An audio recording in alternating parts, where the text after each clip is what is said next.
You are the cause of my euphoria.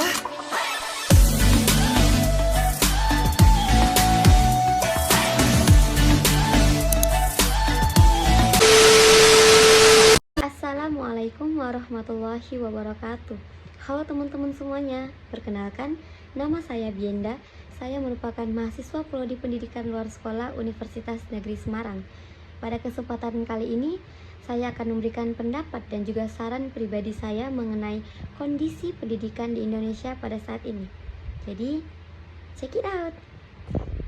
Pendidikan. Teman-teman, semua sudah tahu bukan bahwa pendidikan itu merupakan tahap paling awal dalam suatu proses pendidikan yang mana memberikan kita dasar dan juga pemahaman awal mengenai berbagai konsep dan keterampilan yang kita pelajari selama masa menempuh pendidikan. Dan pendidikan juga merupakan suatu jembatan agar kita bisa mengembangkan potensi diri melalui proses pembelajaran yang kita dapat. Sebagaimana yang tertulis di dalam Undang-Undang Dasar 1945 Pasal 31 ayat 1 yang menyebutkan bahwa setiap warga negara berhak mendapatkan pendidikan. Sudah sangat jelas bukan bahwa pendidikan itu merupakan hak setiap individu untuk mendapatkannya. Dengan adanya pendidikan diharapkan dapat melahirkan generasi penerus bangsa dan pribadi yang cerdas dan berkualitas. Dan juga tercipta generasi yang memiliki sifat nasionalisme yang tinggi. Tanpa adanya pendidikan tidak akan ada yang namanya kemajuan. Maka pendidikan sangat penting dan juga wajib diberikan kepada warga negara sejak dini, karena pendidikan merupakan suatu hal penting bagi sebuah negara agar dapat berkembang pesat. Jadi negara-negara yang maju biasanya negara yang memprioritaskan pendidikan warga atau pendidikan negaranya. Nah biasanya itu negara ini menjamin atau memprioritaskan pendidikan bagi setiap warga negaranya. Nah, sekarang kita masuk ke kondisi pendidikan yang ada di Indonesia pada saat ini. Kalau teman-teman bisa lihat, kualitas pendidikan di Indonesia akhir-akhir ini tuh sangat memprihatinkan atau menjadi pusat perhatian besar. Karena terdapat beberapa permasalahan yang ada pada sistem pendidikan di Indonesia yang menyebabkan menurunnya kualitas pendidikan di Indonesia.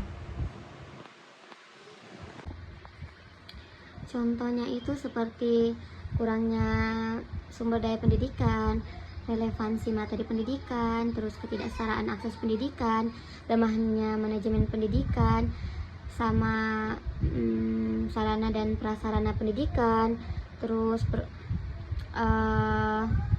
akses seperti perkotaan dan pedesaan, lemahnya dukungan dari pemerintah, pemikiran sosial, terus ketinggalan zaman.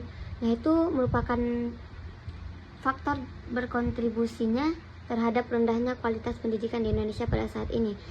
Nah, ada juga masalah pendidikan di mana hal ini juga menjadi salah satu penyebab menurunnya atau hilangnya kualitas pendidikan di Indonesia. Menurut Undang-Undang Nomor 20 Tahun 2003 tentang Sisdiknas, Pasal 1 menjelaskan bahwa pendidikan adalah upaya sadar untuk menciptakan lingkungan belajar agar peserta didik dapat secara aktif mengembangkan potensi dirinya melalui proses pembelajaran.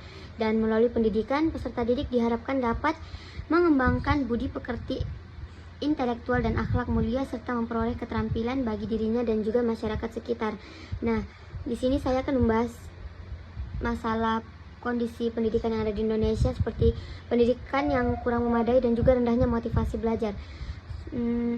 Ini kan sering kali ya terjadi atau sangat mempengaruhi siswa gitu loh. Faktor-faktor seperti lingkungan keluarga, kondisi ekonomi dan lain-lain. Nah, mengapa saya mengatakan bahwa motivasi belajar siswa di Indonesia itu sangat-sangat rendah atau sangat menurun? Nah, keinginan seorang siswa itu untuk belajar itu menurut saya itu sangat penting. Kenapa? Karena motivasi mendorong keinginan kita untuk belajar. Jadi tanpa motivasi kita tidak akan bergairah gitu loh dalam belajar. Jadi motivasi belajar itu dapat mempengaruhi hasil belajar kita, dan juga siswa yang motivasinya rendah tidak akan mampu mencapai potensinya secara maksimal. Jadi penyebab rendahnya keberhasilan belajar dari siswa itu ya motivasinya. Motivasi belajar itu kan suatu internal ya, yang mana mendorong partisipasi dalam proses pembelajaran dengan tujuan mencapai tujuan tertentu.